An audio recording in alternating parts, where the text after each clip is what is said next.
Hey everybody, hope you're having an awesome week. I just want to talk about some behind the scenes on a really exciting music video that I just shot. And yes, if you're wondering, the most important thing about this whole thing is, yeah, I got a haircut, okay? So all 12 of you that subscribe to me, all 12 of you don't care.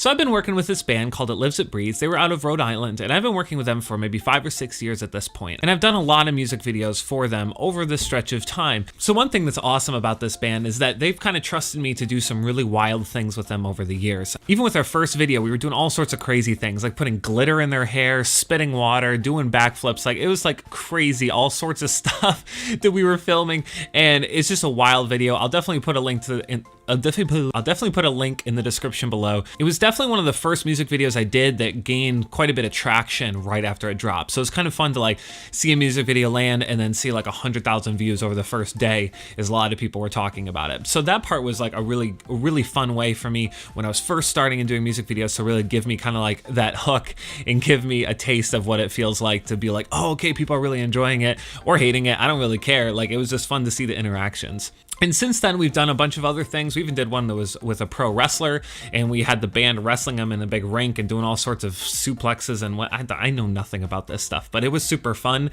and we had a blast doing it. So the band is going through a rebrand, and they wanted to have more of a serious approach for their next set of videos. And the first one we worked on together was for a new song they wrote called Apocalypse. So the whole idea of it was to kind of go with like an allegorical viewpoint on having a Mother Earth type character and have some bad things happen to her physically that you can see that represent all the ways that humans are kind of destroying the earth or destroying the planet. So some of the ideas we had, for instance, was like, oh, there's a bunch of deforestation, we can have some cuts on her leg as it starts to bleed out, or with all the oil spills that happen with us drilling a bunch of oil, she could actually start coughing up oil, and there's just, she can hardly breathe. And so there are a lot of ideas like that. And so through this whole video, I wanted to carry that idea of seeing flashes of like news coverage of terrible things happening and then cut over to her and seeing the physical implications kind of appear on her body. So it's meant to be more of an artsy approach and like an allegorical approach, but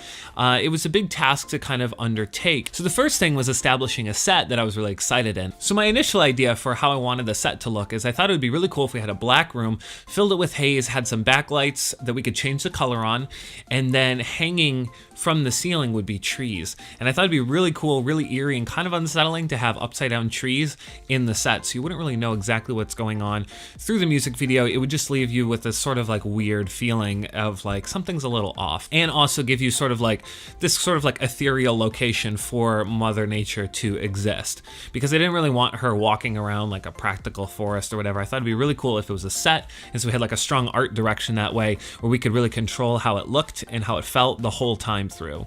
So once the band was on board with that idea, I started looking around for locations. I found an empty warehouse that worked out perfectly. So my brother and I actually went to my parents' house, chopped down a bunch of trees, threw them in his truck, drove them over to the warehouse, and we actually used rope, tied them up and put them all over the ceiling, drilled into the ceiling and dangled them. And so then we had the trees kind of lined out exactly where we wanted. I was able to stack the Yongnuo lights, the colored lights that I've talked about before in the past. I set them all up. I suck at talking. So I took all the Yongnuo lights and I set them up behind the band. So we had 4 of them in a row behind that we could change the color on. And so initially I was like, we could go with a whitish blue, and then as things go south and she gets angry, everything will turn to red.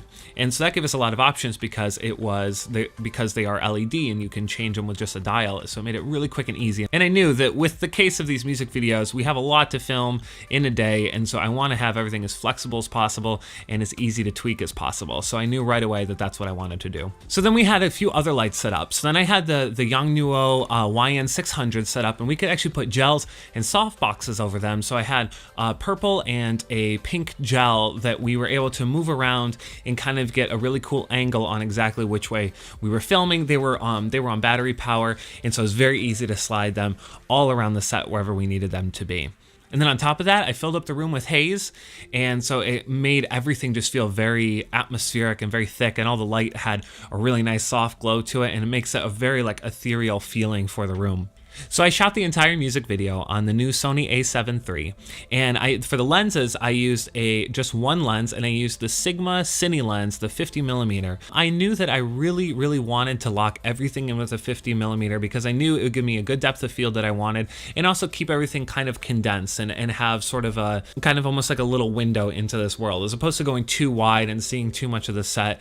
It was important for me that like it all kind of had a uniform look, and so for this one I just knew that I could rock the whole thing on one lens, and I didn't have to worry about switching. I could just move my tripod back and forth or my shoulder rig back and forth. So that made things really nice and really simple from a production standpoint, and I just love how it turned out.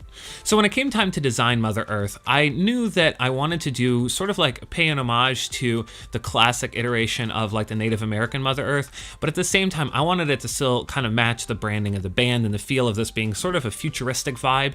And so I basically built this costume on myself. I purchased through Amazon a bunch of different props. I got a Indian headdress. It was pure white. I had that shipped over. I had like a thin black veil sent over. I had like a nose ring sent over. I had a costume. I think it was like an Aztec warrior costume is what she ended up wearing. So I had all these things shipped over to my house with enough time to prep. And so what I did from there is I spray painted the headdress black, and I actually took the LED bands that you put on the back of your TV to help illuminate your living room when you turn your TV on to keep your eyes from getting sore. Well, those plug in USB. So it's a strip that's maybe about like a yard long, and it worked out perfectly to go on her headdress. So I actually glued it onto the headdress and I fed it to the back, and I was actually able to plug it into a wireless battery chart. So then I was able to actually plug it into just a wireless battery charger.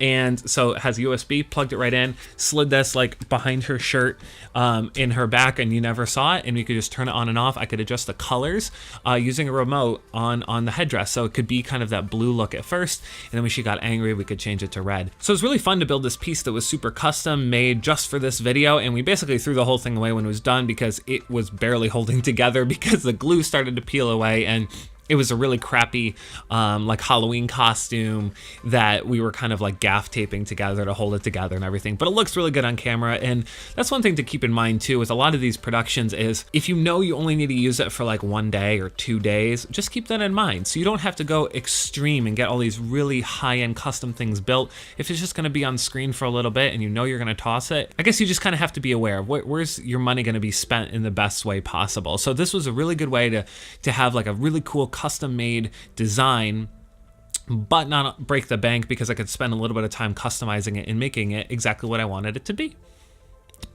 So when it came time to shoot, the band rolled in, the model rolled in, I had my makeup artist, I had a couple people coming to help out from like a production team standpoint. And so once the model was ready, I was able to pull her over and we got the costume all set up. I got her measurements beforehand, so I knew everything was gonna fit her. We just had to basically assemble it on her and make sure everything, snug it in. We had to use some gaff tape to kind of tape things in place and hold everything. But for the most part, it worked well. And when you turn on the lights, and she went and she stepped into the set, it was super exciting because like that's when it starts to happen. You start to look through the camera and you're like, wow, this actually looks really cool. Had a very unique look to it, and that's when I started to get really excited and was like, all right, let's start to shoot this thing. So she did an awesome job. You definitely feel bad for Mother Nature as this video is happening because she seems so peaceful and innocent at the beginning, and then as things start happening, you're just like, okay, this is kind of awful. And so then we have a moment where she kind of builds up with rage, everything goes red, she calls down an asteroid from the sky, and it's coming to pummel Earth and just wipe everything out. She's sick of humankind. So we needed to build up that energy. So we slowly ramped it up, and then I was able to do the color switch, and we went around and we changed all the LED colors to red. We changed her headband to red as well. And then we were able to show like kind of this more like inferno feeling as she's yelling and screaming and really ticked off. And then from there we had the main lead singer come in and kind of calm her down. And the whole idea with this was the idea that like it only really takes one person. It takes one person to care. It takes one person to kind of step up and say, this is wrong, I want to help, to really start to make a big difference. And so that was kind of the idea with this, is we'll have the lead singer come in and kind of calm her down, make the asteroid dissipate, and kind of bring peace again to the scenario, and kind of show that one person can make a difference. So that was kind of the general storyline idea. And so then from there, the model was able to leave. She did amazing. And then we went and did band performance. We shot each band member individually. We didn't do any group shots. I wanted it to feel a little more isolated. And we kind of did more like sideways shots. And I also shot through some of the foliage, so you could see a bunch of foliage in the foreground. And it kind of gave that idea of like, almost like the camera's hidden. You're kind of like peering in on something you shouldn't be. Like it felt a little more secluded that way. So yeah, so that was the shooting part of it. It really wasn't too bad. We ended up getting there at 11 in the morning, and I think it was around like 10 or 11 at night that we were packing everything up. So kind of a typical like 10 to 12 hour day for these music videos. But I was really excited about it, really proud of the team that I had involved that helped pull this off, and happy that the band kind of trusted me with this, happy that the model really committed to her role and really did a good job of presenting this idea that we had. And that's kind of the fun of this whole thing, is finding people, team members that really trust you and can work with you and not against you, and kind of like double guess everything you're doing, but can like be like on board with it and be like, yeah, I get your vision. Or if they don't totally get your vision, they'll just trust you. And so that part of it's really, really nice. And the other thing is, when I'm working on these projects, I love to be as open as possible to other people's opinions and ideas, because the people that I bring in to help me shoot these, I really value their opinions. So if the makeup artist has an idea, I love to hear it. If my production team has an idea of like, oh, what if we did this with the lighting? Sometimes it's stuff I'm not even thinking about. I'm like ready to frame up the shot, and they're like, wouldn't it be better if we just slid this light over a little bit more? Or, hey, do you think we should put a little bit more in the foreground or something? And a lot of times the stuff I hadn't even thought of, and I'm like, this looks so much better now that you had that idea. So I think it's awesome as a director being in charge to like still have that main vision moving forward, but definitely be open to everybody's help, because they're there to help you achieve your ultimate vision. And so I think that when you're in these sort of productions, it's amazing to have a team that you trust and that really want to help you succeed in this. And then when we were all wrapped, tore down the set, and we were out of there, cleaned up the warehouse, and we were done. So it was really a fun shoot. It was a one-day shoot. We had like a half-day build the day before to hang the trees. It really wasn't too bad. Then I was able to go home, pulled in the footage, and over the next week I edited like crazy and pulled together kind of this whole story. I really wanted it to be a good balance of seeing some of the band, but really showing a heavy focus on the storyline, and kind of carries you through. And hopefully when you watch it, you're kind of, you want to watch the whole thing from start to finish, because it takes you on a journey. So as opposed to just showing a bunch of pretty shots that don't mean anything, I really wanted this one to tell a specific story. So I'm really proud of how this turned out. I think it has a really cool visual look to it, and I got to pull off kind of a few different styles that I haven't really done before. And so it was a really fun project. I hope you enjoyed kind of this brief like overview of how we put it together. If you have any questions, let me know. So that about does it for this. I definitely want to do more of these in the future. I love breaking down kind of the process of how we put together these music videos, because there's a lot of problem solving that goes into it, and it's always really exciting when you sit down and you watch the final 3-minute piece and you're like, wow, that represented a lot of my time wrapped up into 3 minutes. But it's really exciting and it's fun to show off. And so yeah, I hope you enjoyed this.